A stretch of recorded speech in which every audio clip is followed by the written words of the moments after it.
Oke, Bismillahirrahmanirrahim. Assalamualaikum warahmatullahi wabarakatuh. Selamat siang semuanya. Di sini kita akan berdiskusi tentang bagaimana membahas soal-soal UTBK dari belajar TOEFL bagian reading. Ini saya ambil materi ini dari bukunya Longman ya. Barusan saya kirim ke email semuanya. Longman for ITP ya. TOEFL.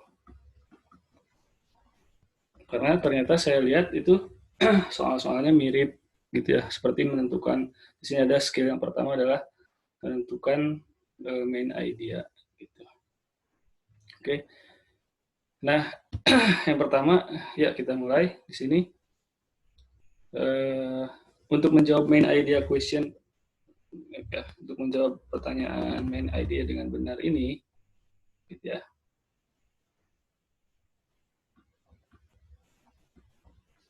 Oke. Almost every reading passage on the paper TOEFL test or computer TOEFL test will have a multiple choice question about the main of the passage. Jadi hampir semua bacaan di TOEFL maupun di UTBK gitu ya, itu akan memiliki multiple question. Jawabannya pilihan ganda tentang main idea dari ide pokok dari sebuah bacaan. Nah, beberapa such a question may be worded in a variety of ways. You may, for example, be asked to identify the topic, subject, title, primary idea, or main idea. Jadi, beberapa pertanyaan ini bisa dibuat dalam berbagai macam variasi, berbagai cara. Bisa nanti ditanyakannya topik, atau subjek, gitu, atau title, atau bisa juga primary idea. Primary idea itu apa? Ide pokok atau main idea. Ini semuanya sama gitu ya, itu juga yang ditanyakan topik, subjek, detail, title, judul gitu ya, atau ide pokok atau ya main idea. Ini sama aja gitu, yang ditanyakan itu juga. These questions are all really asking what primary point of the author is trying to get across in the essay. Jadi pertanyaannya adalah benar-benar menanyakan apa titik pokok dari pengarang yang ingin mencoba untuk menyampaikan sesuatu dalam bacaannya, gitu ya. Nah, lalu karena bacaannya ini ditulis dengan cara yang tradisional, terorganisir secara tradisional, maka ini relatif mudah untuk menemukan ide pokok dengan mempelajari topik dari kalimat, gitu ya, yang mungkin saja ditemukan di setiap awal paragraf, gitu ya. Misalnya nih, if a passage consists of only one paragraph, nih kalau ada satu paragraf, kalau saya cuma punya satu paragraf, itu gimana caranya? We should just study the beginning of that paragraph. Jadi kalau cuma ada satu paragraf, kita cuma bisa mempelajari ya mudahnya awal dari paragraf tersebut gitu ya, untuk menentukan ide pokoknya. Nah, berikutnya, jadi look at the multiple choice example from the paper TOEFL test that ask you about the topic. Nih ada contoh kalimat, ada contoh nih. Jawabannya apa? A, B, C, D.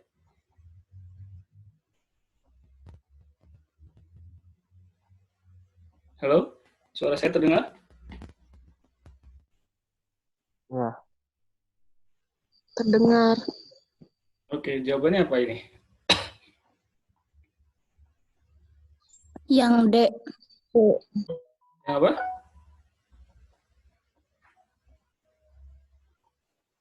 Oke, jadi pertanyaannya adalah, coba kita jawab. Topik. Kenapa jawabannya D? Ada di kalimat utama. Pasti kan kalau topik itu di paragraf pertama dan di kalimat utama. Paragraf pertama. Nah, paragraf pertamanya mana? Kalimat utamanya yang mana? Yang In the itu, philosophy of John Dewey, itu. gitu ya. A sharp distinction is made between intelligence and reasoning. Nah, di sini ada kata di antara intelligence and reasoning, gitu ya.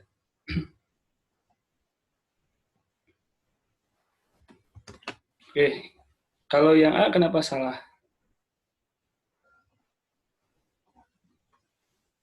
sekali lagi tadi karena ini adalah topik gitu ya, maka kita harus hanya maka hanya melihat di kalau cuma ada satu paragraf berarti first sentence of the passage gitu ya. Cuma bahas apa namanya di kalimat pertamanya aja gitu.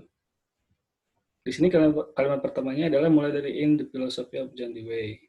Dalam filosofinya John Dewey, a sharp distinction, ya perbedaan yang mendasar itu dibuat antara kecerdasan dan reasoning, intelligence and reasoning. Gitu. Kalau yang A, intelligence of John Dewey, kenapa salah? Karena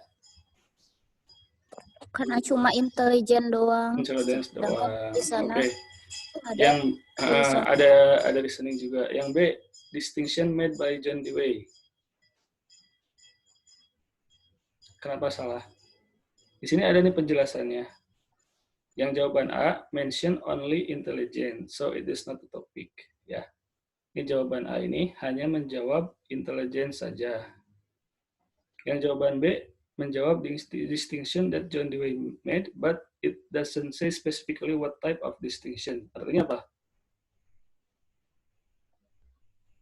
Artinya apa ini kalimat ini?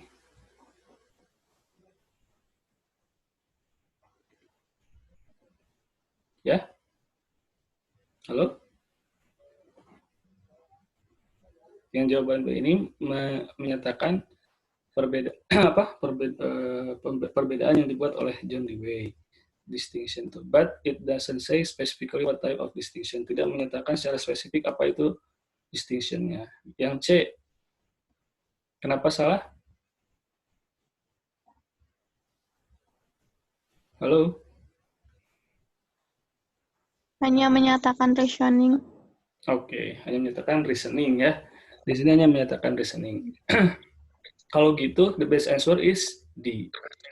Jawaban terbaiknya adalah D. Kenapa? The idea of how intelligence differ from reasoning comes from the first sentence of the passage. It mentions a sharp distinction between intelligence and reasoning. Ya, di sini kita lihat a sharp distinction between intelligence and reasoning. Makanya jawabannya adalah bagaimana intelligence itu berbeda dengan reasoning dalam pekerjaannya John Dewey. Berarti jawabannya adalah nomor 1 ini, jawabannya adalah D, gitu ya. Oke, sampai sini ada yang mau menambahkan? Cukup paham? Semuanya? Insya Allah. Oke. Tapi Pak mau tanya kalau misalkan ide paragrafnya itu ada di akhir kalimat sebuah paragraf itu gimana? Oh, idenya gitu ya. Paragrafnya deduktif gitu ya. Nanti ada sih contohnya nanti ada satu contoh di latihannya ya. Mungkin saya jawab di situ aja. Kita lihat nanti. Ada lagi yang mau menambahkan? Tinggal dijawab di akhir paragraf di situnya aja. Jadi nanti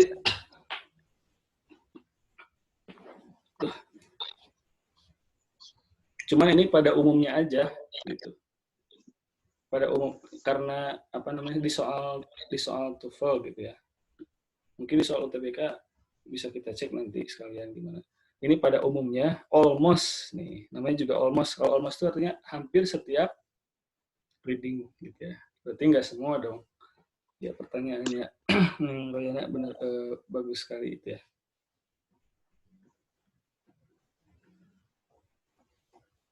Oke, ada lagi? Kalau tidak lanjut aja dulu ya.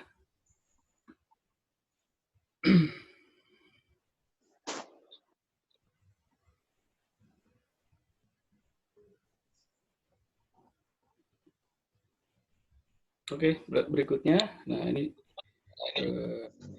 kalau tadi kan satu paragraf. Gimana kalau 2 paragraf? Ya. Kalau 2 paragraf, ini contohnya nih. Ya. Udah dibaca belum? Belum. Coba kita baca bareng-bareng nih. Nitrogen fixation, gitu ya. Ini dari judulnya aja udah, pokoknya di kalimat pertamanya kita cek itu adalah nitrogen fixation. Gitu.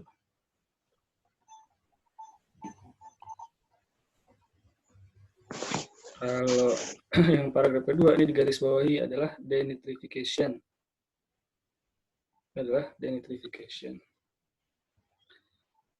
Kalau ada dua paragraf ini gimana caranya? Kita baca aja dulu. Nih, this question asks you about the best title of the passage.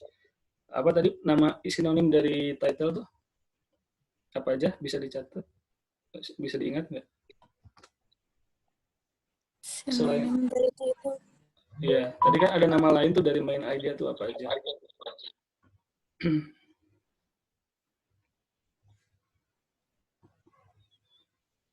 Tadi kan ada apa ya? Mana tadi? Mana tadi tuh? Ini ada topik ya. Bisa main idea. Nama lainnya adalah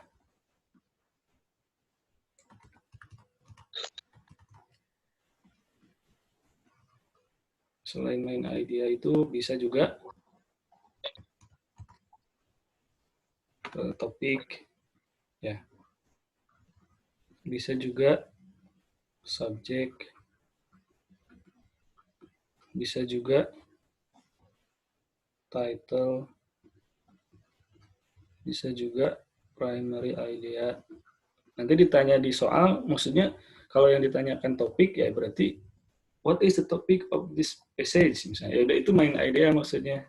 Pada umumnya kita cara ngerjainnya adalah dengan melihat ide pokok dari sebuah paragraf. Biasanya memang ide pokoknya ada di awal. Kalau nggak di awal ya dicek aja. Baca, nanti ketemu di akhir gitu. Nah, terus apalagi selain primary aja ya main idea. Udah gitu ya. Ini cuma nanti kalau kira-kira nemu sesuatu yang beda gitu ya.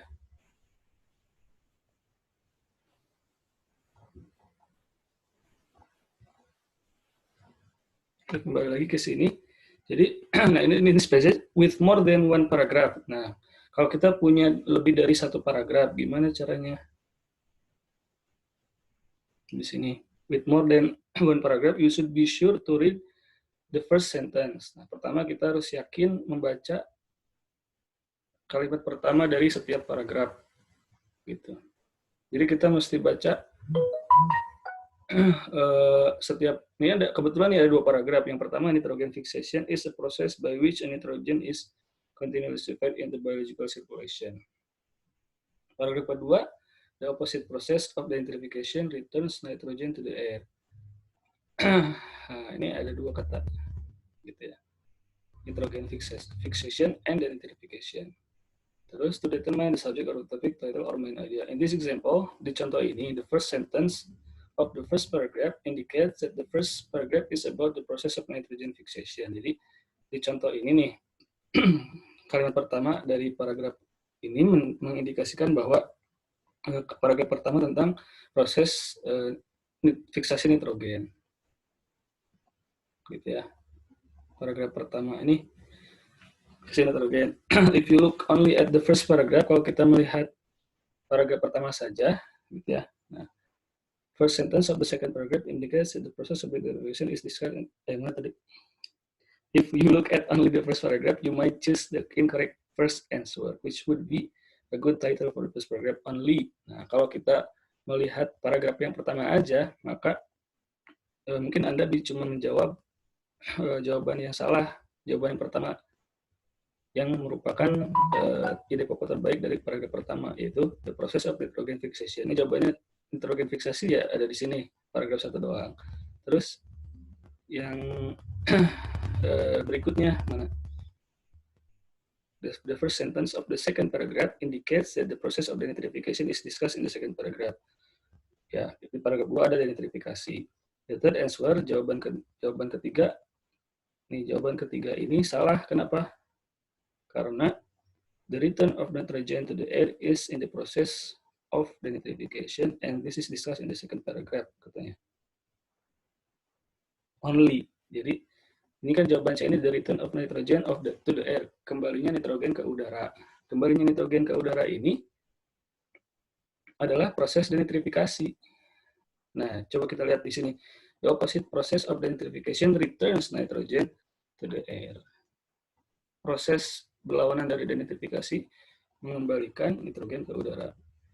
Nah, di sini the return of nitrogen to the air cuman ada di paragraf kedua saja. Yang D, the effect of nitrogen on plant life. Coba kita lihat. Nah, the last answer is incorrect. Jawaban yang terakhir juga salah. Kenapa? Karena efek dari nitrogen terhadap tanaman tidak didiskusikan di bacaan. Nggak ada, ini cuma ngarang-ngarang aja. Coba kita cek efek dari nitrogen terhadap tumbuhan hidup. Ada nggak? Coba kita cek plant life. Cuma tinggal dicek aja plant life, ada nggak? Efeknya gitu, efek dari nitrogen terhadap di proses selama proses nitrifikasi bakteri menyebabkan beberapa nitrasi dari tanah to convert into gaseous nitrogen untuk mengubah menjadi nitrogen gas or nitrogen oxide. Nitrogen oksida in this gaseous form dalam bentuk gas ini gitu ya. Dan nitrogen returns to the atmosphere. Kemudian nitrogennya kembali ke atmosfer gitu. Oke, nah gitu adik-adik. Jadi kalau gitu jawaban yang tepat untuk 2 buah paragraf ini, main idenya apa? To nitrogen process. Ya, betul sekali. Jawabannya adalah apa? To nitrogen process. 2 buah proses nitrogen. Apa aja itu? Nitrogen fixation, fiksasi nitrogen, gitu ya. Sama lawannya, the opposite process of denitrification, returns nitrogen to the air. 2 buah proses nitrogen. Begitu ya. Kalau ada 2, jadi kalau ada 1 paragraf, tinggal kurang lebih pada umumnya ada di kalimat pertama gitu dari paragraf tersebut. Kalau ada 2 paragraf berarti ya kita harus mengkombinasikan informasi dari 2 buah kalimat pertama yang ada di setiap paragraf. Begitu ya. Oke, nah di sini ada how to identify the questions. Untuk menjawab main idea question. What is the topic? Nah, ini nama-namanya ada, nanti pertanyaannya tuh sinonimnya gitu ya. Kalau nggak ditanyakan tadi tuh main idea, berarti nanyain what is the topic of the passage, what is the subject of the passage, what is the main idea of the passage, sama aja semuanya juga. What is the main, the author main point in the passage, terus what is the author primarily concerned, gitu ya. Semuanya sama. Which of the following would be the best title, juga sama. Nah, terus di mana, where to find the answer? Ini kan tadi how to identify the question. Yang pertama tuh kita mesti mengidentifikasi ini pertanyaan ini tentang apa sih gitu. Kalau nanyain topik, subject, main idea, main point, primary concern, best title, pasti itu nanyain main idea question. Gitu. Berikutnya, where to find the answer? Di mana sih kita mencari jawabannya? Di mana kita cari jawabannya? Maka the answer of this type of question can generally, secara umum, berarti enggak semuanya dong, be determined by looking at the first sentence. Secara umum bisa dilihat dari kalimat pertama. Terus gimana cara menjawabnya? How to answer the question? Nih, how to answer the question yang pertama. Oke ya, kalau adik-adik kesulitan untuk menulis nggak apa-apa, perhatiin aja. Terus nanti di buku yang saya kirim ke emailnya nanti dibuka aja lagi. Kalau memang dirasa perlu penting menulis nggak apa-apa, biar nggak ngantuk. Nulis aja, terutama cara menulis, cara menjawab ini poin-poin penting dari yang pakai kotak-kotak ini. Ini kayaknya penting, gitu. Oke, nah cara menjawabnya gimana? Yang pertama, read the first line, nih garis pertama setiap paragraf. Yang berikutnya, look at for a common theme or idea in the first line. Lihatlah tema yang sama atau ide yang sama di garis-garis yang pertama. Lihat, jadi yang sama apa aja, ambil itu yang kata-kata yang sama gitu. Terus yang kedua, look for a common, udah ya. Sekarang yang ketiga adalah pass your eyes quickly over the rest of the passage to check that you have really found the topic sentence. Artinya baca dengan cepat, pindahin mata kita gitu ya di setiap ke seluruh bacaan, seluruh kata di bacaan tersebut untuk mengecek apakah benar-benar menemukan topiknya atau enggak. Gitu. Terus yang keempat, eliminate any definitely wrong answers and choose the best answer from the remaining choice. Artinya eliminate itu artinya hilangkan, eliminasi gitu. Setiap jawaban-jawaban yang salah dan pilihlah and choose the best answer from the remaining choice. Jadi pilihlah jawaban terbaik dari pilihan-pilihan yang tersisa. Gitu ya. Oke. Nah, sekarang gini. Latihan ya. Udah dikerjain belum ini? Belum, Pak. Oke ya. Belum. Kalau gitu kita kerjakan aja sama-sama. Ya. Study each of the passage and choose the best answer to the questions that follow. In this exercise, each passage is followed by several main idea.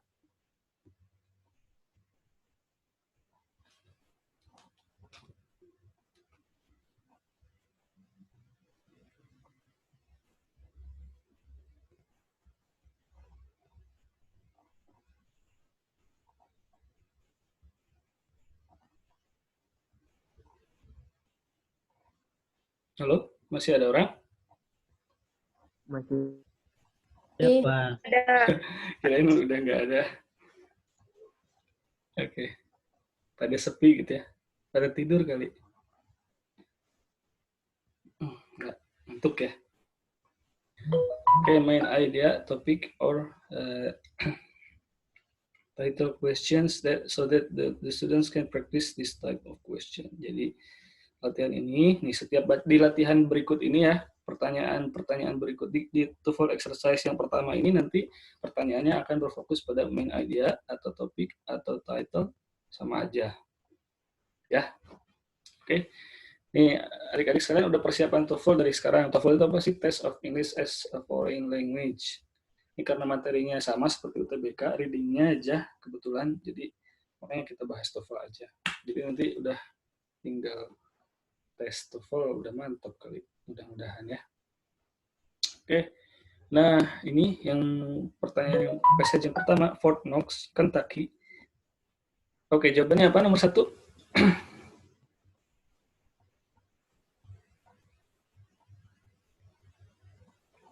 Coba dibaca. 1 menit, 2 menit deh. 2 menit coba. Anggap aja lagi tes sekarang kita. Nomor 1 sama nomor 2 coba dikerjakan. Dibaca lalu dijawab. Ya, 1 menit lagi.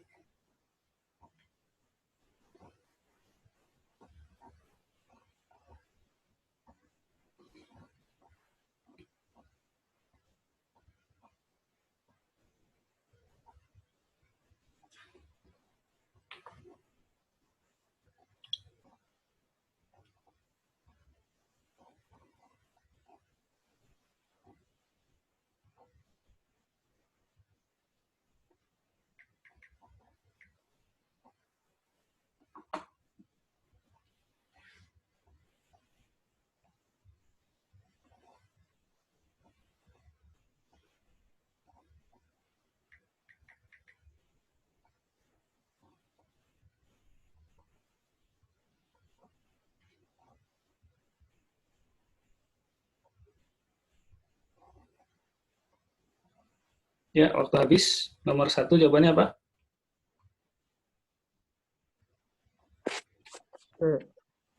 ini C. Nomor 1 coba kita baca ya. Soal, jadi kalau nemuin soal reading gini, adik-adik sekalian, langsung lihat soalnya dulu ya. Which of the following best describes the topic? Ini nanyain apa? Nanyain topik dari bacaan gitu ya. Kalau topik cek aja ke Kalimat pertama, Fort Knox, Kentucky is the site of a U.S. Army post, but it is even more renowned for the Fort Knox Bullion Depository. Which is depository itu apa? Ini ada koma ya. Sebenarnya materi adjective clause nanti masih saya lanjut ya, insya Allah di kesempatan lain. Ini biar nggak bosan aja grammar, jadi kita langsung ke latihan soal yang udah deket waktunya. Jadi ada koma ini berarti masih menjelaskan namanya apositif nih. Koma apositif ini koma adjective clause yang bersifat menjelaskan. Jadi the massive vault, nah ini menjelaskan depository-nya. Gitu. Nah, untungnya kemarin sempat belajar diskusi. Fort Knox, Kentucky, ini ada koma positif juga. Nah, is kita kerjanya di sini. Fort Knox ini subjeknya adalah tempat US Army Post, jadi kan pos pertahanan Amerika gitu. But it is even more renowned for the Fort Knox Bullion Depository. Tapi itu tempat pos pertahanan Amerika ini lebih terkenal dengan tempat penyimpanan bullion Knox. Bullion itu apa?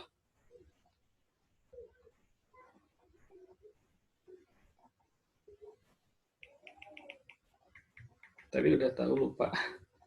Bullion ini emas batangan, jadi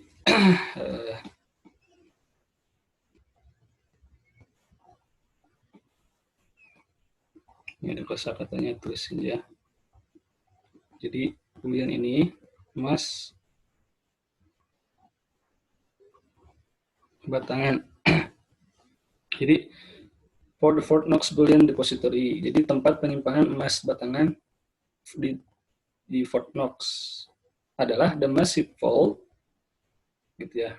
Kalau tempat penyimpanan batangan berarti apa? Vault ini kayak semacam tempat penyimpanan emas apa?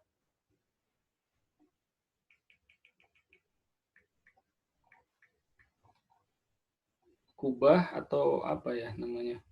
Ya semacam tempat khusus buat menyimpan emas, kayak berangkas gitu ya. Kalau menyimpan uang kan di berangkas. Nah, ini sejenis tempat gitulah vault ini. That contains the bulk of the United States government gold deposit. Yang mengandung gitu ya. Atau menyimpan segumpalan atau kalau emas segumpalan bukan. Ya boleh lah, segumpalan emas gitu. Segumpalan emas dari cadangan atau cadangan emas yang milik pemerintah Amerika Serikat. Itu ya, ide pokoknya. Kalau gitu, apa coba jawabannya? Yang A, the city of Fort Knox, Kentucky. Ini yang A ini cuma menjawab kotanya aja, Fort Knox, Kentucky. Yang B, the Federal Gold Depository. Depository apa? Ini ada depository. Sebenarnya udah dijawab nih. Ada kata depository.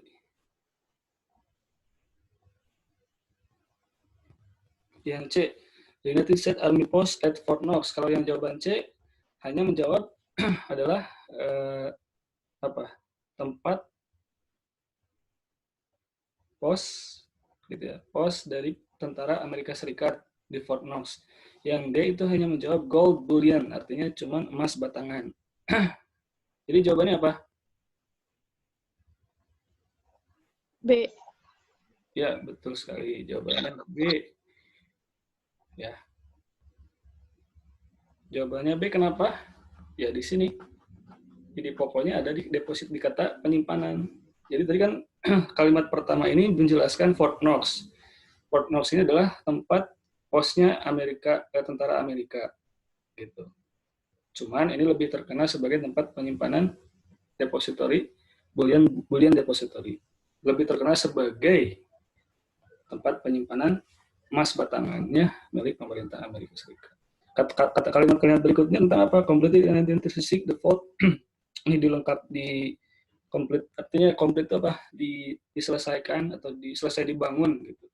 Pada tahun 1936, the vault is housed in a two-story building. Jadi bangunan tersebut tadi gedung atau tempat menyimpan bukan gedung, oh ini si berangkas lah gitu ya, berangkas emas ini tadi ini disimpan di his house, artinya dirumahkan, bukan dirumahkan, disimpan di sebuah rumah in a two-story building yang two story ini dua lantai, two story building, jadi di sebuah bangunan yang berlantai dua atau dua lantai, constructed of granite, yang dibuat dari granit, steel, baja, steel besi, steel apa? Kalau lupa steel. Ada yang ingat steel apa? Tetap. Baja. Baja ya. Kalau konkret, ini istilah teknik sipil. Ada yang mau masuk ke teknik sipil nggak? Siapa yang mau masuk teknik sipil di sini? Ada? Nggak ada. Ini harus tahu nih, konkret, steel, baja. Konkret itu apa tadi? Beton. Dan seterusnya.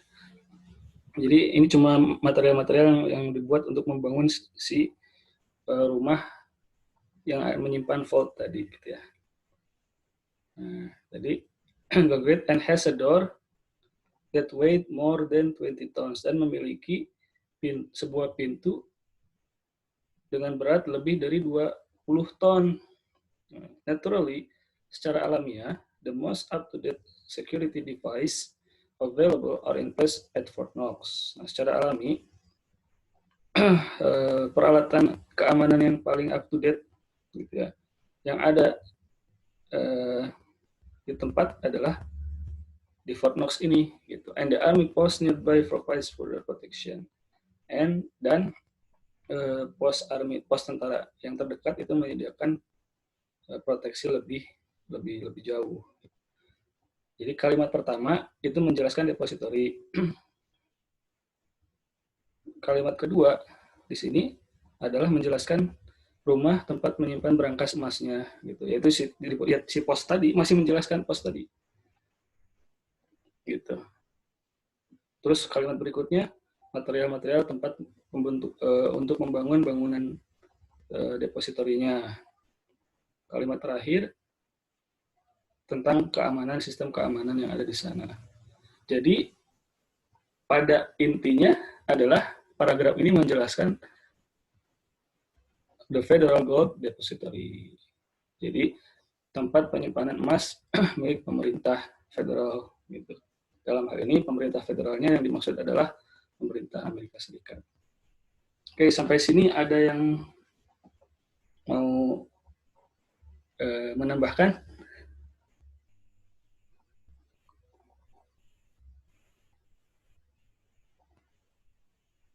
Halo?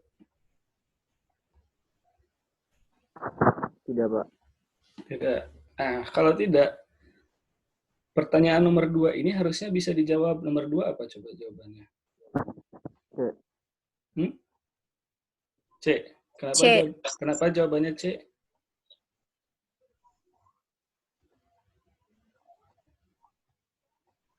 Karena membahas 4 penyimpanan ini. Oke. Jadi nomor 1, nomor 2, ini setiap soal di sini, nomor 1 dan nomor 2 hanya menggunakan pertanyaan yang berbeda. Kata tanya yang berbeda, tapi maksudnya sama. Yang nomor 1 itu menanyakan topik. Yang nomor 2 menanyakan best title. Jadi ini penting sekali nih teman-teman semua mengingat, menghafal baik-baik gitu ya. Sinonim dari main idea apa aja. Topik, subjek, main point gitu ya. Soalnya bisa jadi nanti bingung. Wah, ini nanya judul. Apa ya caranya gimana? Ini nanya topik. Karena cara jawabnya sama. Nah, kalau nanya title ini masuk ke sini juga kan? Ya, best title. Oke, best title. Judul terbaik dari bacaan ini adalah menanyakan apa? Kalau yang A, The Massive Concrete Vault. Ini masih bukan tempatnya, tapi ini si berangkasnya ya. Berangkas dari beton yang masif gitu. Kalau yang B, The Fort Knox Security. Ini keamanannya. Yang C, di mana adalah judulnya adalah di mana Amerika Serikat menjaga atau menyimpan emasnya. gitu ya. Yang D, a visit to Kentucky, kunjungan ke Kentucky, nggak ada hubungannya. Kalau gitu memang benar sekali tadi yang jawab C. Ya, jawaban C ini sebenarnya sama jawaban B di nomor 1. Itu juga sebenarnya jawabannya. Ya enggak? Coba cek. The Federal Gold Depository ini adalah penyimpanan emas milik pemerintah federal Amerika Serikat. Yang jawaban C ini sama aja, cuma beda kalimat gitu ya, beda kata-kata. Adalah di mana Amerika Serikat menjaga atau menyimpan emasnya. Oke, nomor 1 dan nomor 2 kira-kira maksudnya bisa dicerna nggak? Soal nomor 1 dan nomor 2. Jadi soal nomor 1 dan nomor 2 ini hanya ingin menjelaskan soal yang sama gitu ya, tapi dengan kata-kata yang berbeda.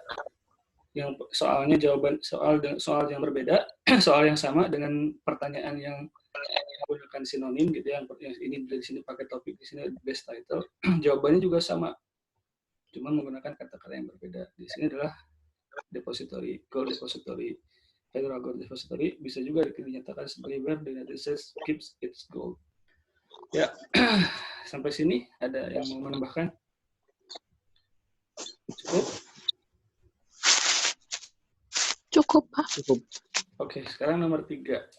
Sekarang coba lanjut dikerjakan dulu. 1 menit coba. Caranya, ini ada 1 paragraf. Sama seperti tadi ya. Coba baca kalimat pertamanya aja.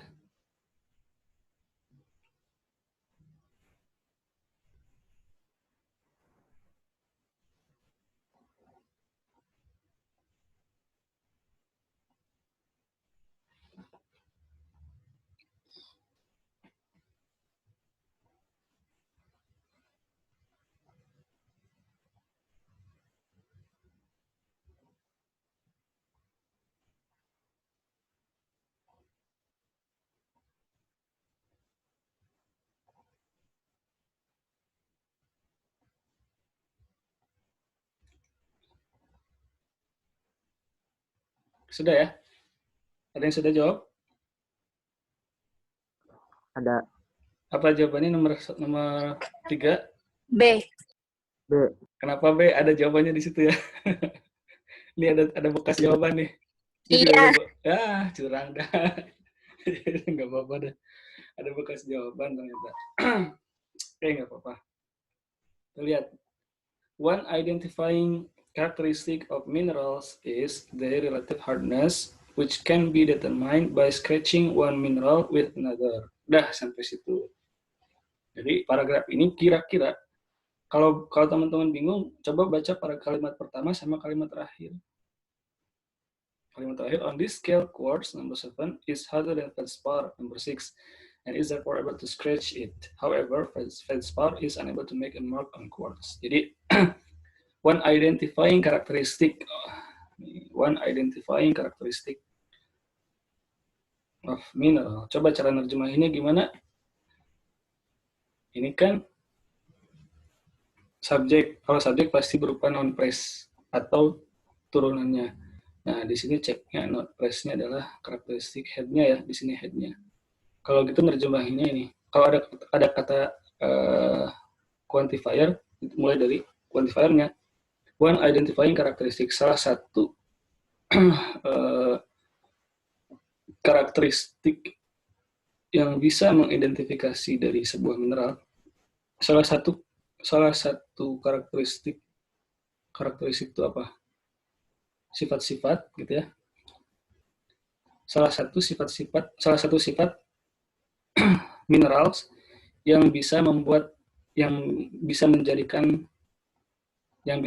kita mengetahui cara mengidentifikasinya gitu ya, adalah their relative hardness. Apa? Kekerasan relatif dari material, dari mineral tersebut. Dari itu kembali ke sini. Mineral. Jadi adalah kekerasan relatif dari mineral tersebut, which can be determined by scratching one mineral with another, dengan yang bisa ditentukan, which can be determined, yang bisa ditentukan dengan scratch apa? Ada yang tahu Scratch? Halo? Scratch apa?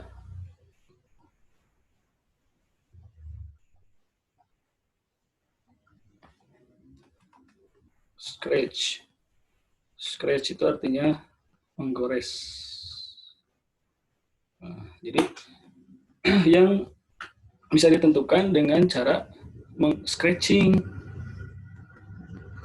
Jadi scratching itu artinya menggores-goreskan one mineral with another, dengan menggoreskan satu mineral dengan mineral yang lain. Jadi digesek-gesek gitu. Caranya gitu. Dah sampai situ aja. Jadi jawabannya apa? Halo? Yang A. B. Oh, yang A, yang 4. Yang A apa? The hardness of diamonds. Kekerasan dari diamonds. Dari diamond itu apa? Berlian. Dari berlian. Yang B, identifying minerals by means of a scratch test. Jadi mengidentifikasi jenis mineral dengan dengan cara melakukan tes menggesek, gitu, menggesekkan satu mineral dengan mineral yang lain. Yang C, feldspar on the Mohr scale. Ini adalah tentang feldspar pada skala Mohr. Enggak juga. Yang D, recognizing minerals in their natural state. Mengenal mineral-mineral tertentu dalam keadaan alaminya. Gitu. Kalau teman-teman masuk ke Saudi, ke King Fahd University of Petroleum and Minerals, nanti belajar juga tentang mineral, gitu ya. Oke, nah ini udah bisa dijawab. Di sini ada determined by scratching one mineral with another. Jadi langsung aja dijawab, jawabannya adalah B. Identifying minerals by means of a scratch test. Oke, jawabannya adalah B. Kenapa yang lain salah?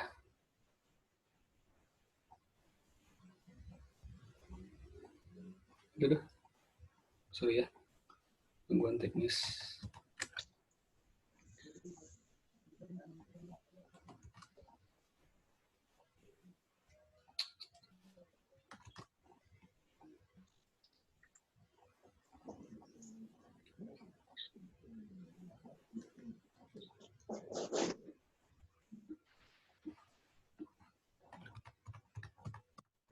Nah, yang jawaban nomor 4 apa jawabannya?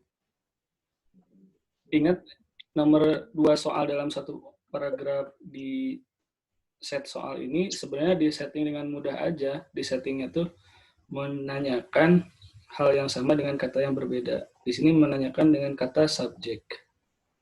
Which of the following best states the subject of this passage? The main idea of this passage, sama aja, itu juga. Ya, jangan terkecoh ya. Jangan bingung ini jawabannya apa. Jangan. Ini kan sama, pertanyaan yang sama. Cuman menjawab dengan cara yang berbeda. Di sini jawabannya identifying minerals by means of a scratch test. Coba cari jawaban dari A, B, C, D yang kata-katanya mirip di sini.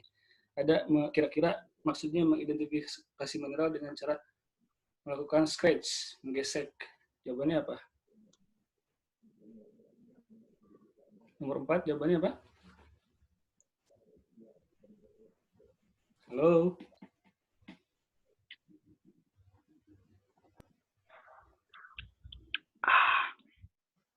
Mau ditanya satu-satu nggak? Enggak. Yang A. A.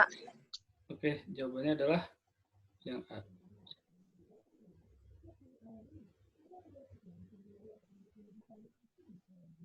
Oke, sekarang hurricane. Jawabannya apa nih hurricane?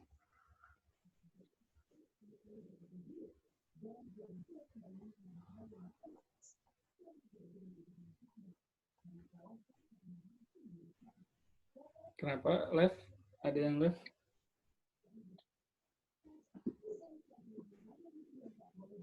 Oke, the passage mainly discuss apa? Mainly discuss tentang apa?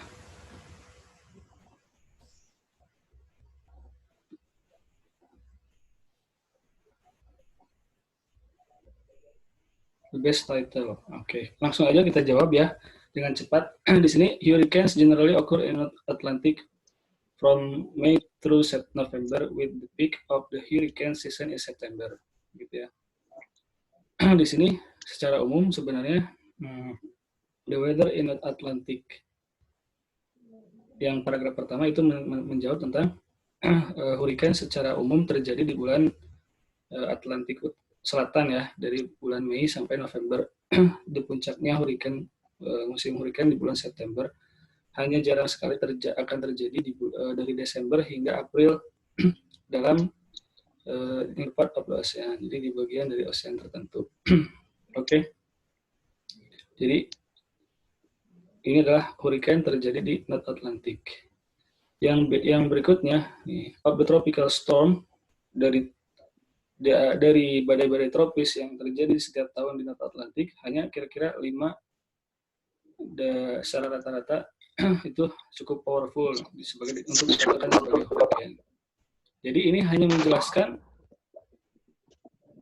hurricane di North Atlantic ya.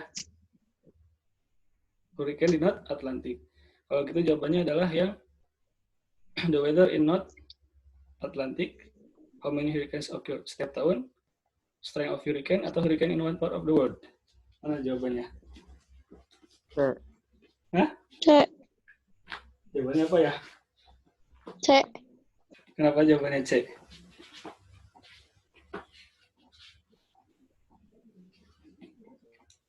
Hurricane in the North Atlantic.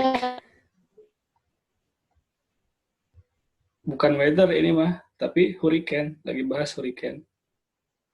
Hurricane in the North Atlantic. Ada North Atlantic. D, Pak. A. Jawabannya adalah D. dodol ya. Bener aja. Oke. Yang nomor 6, the best title for this passage apa? Sama ya. Best title mainly discuss. Berarti apa?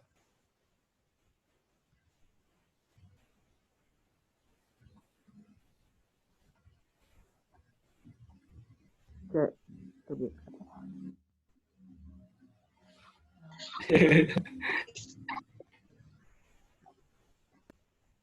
Nih saya kasih tahu jawabannya. Ada jawabannya di akhir buku, di akhir apa?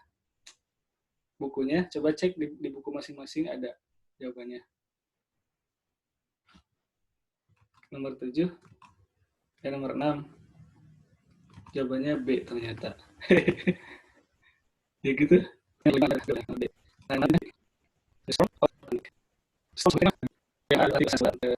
B ternyata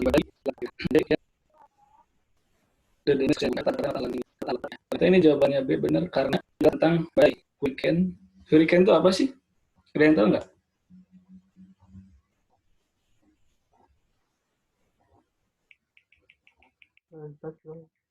Hurricane. Badai sama. Hurricane sama badai ini ternyata sinonim. Hurricane sama storm ini sama ya. Damage and destruction ini salah. Northern Jadi ada kata-kata North Atlantic, Northern Atlantic. Ini saya analisis aja ya. Sama one in one part of the world ini sama karena kan North Atlantic ini di salah satu bagian di dunia. Gitu ya. Storm sama hurricane sama badai. Oke. Masih ada waktu nggak buat saya? Udah habis.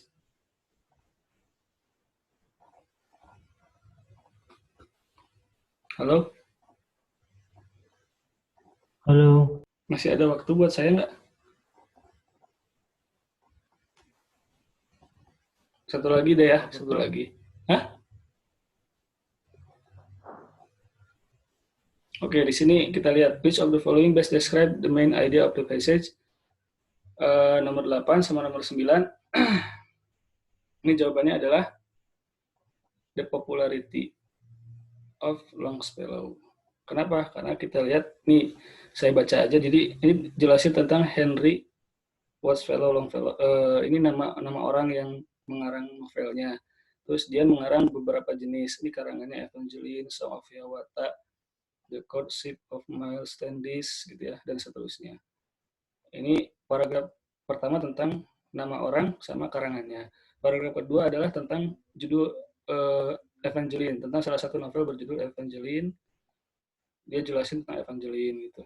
Paragraf kedua dia menjelaskan The Song of Hiawatha, jelasin tentang itu semua.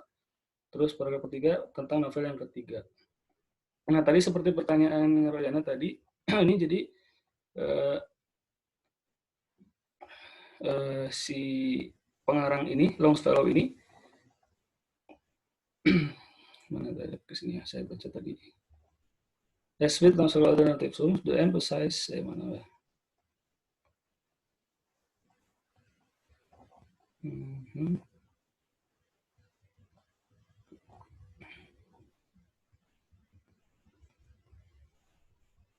Oke, nah, as with Longfellow other narrative poems, the emphasis on high ideals and romance made the poem extremely popular. Nah, ini kalimat utamanya ada di sini. Halo? Mana yang Royana tadi ada? Namanya? Ada, Pak. Kalimatnya ada di sini terakhir. Kalau gitu, nah, which of the following best describe the main idea? Kalau gitu jawabannya adalah the popularity of Longfellow poems results from his stress on the value of the people. Gitu. Karena ini menanyakan main idea, menanyakan main, kok jadi gitu sih?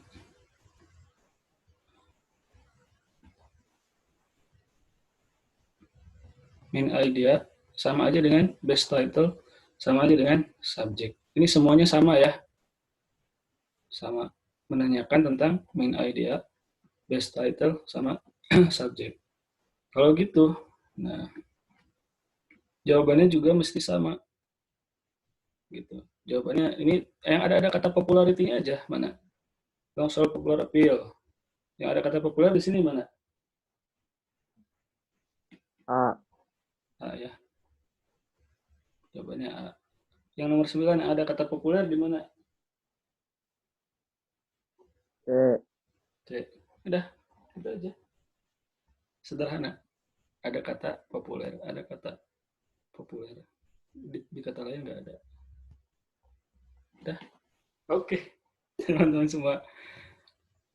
Ya, sampai sini ada yang menambahkan nggak? Hah? Nggak ada? Oke, kalau tidak ada, terima kasih atas perhatiannya. Selamat beristirahat. Selamat mengerjakan tryout-nya. Terima kasih. Assalamualaikum warahmatullahi wabarakatuh.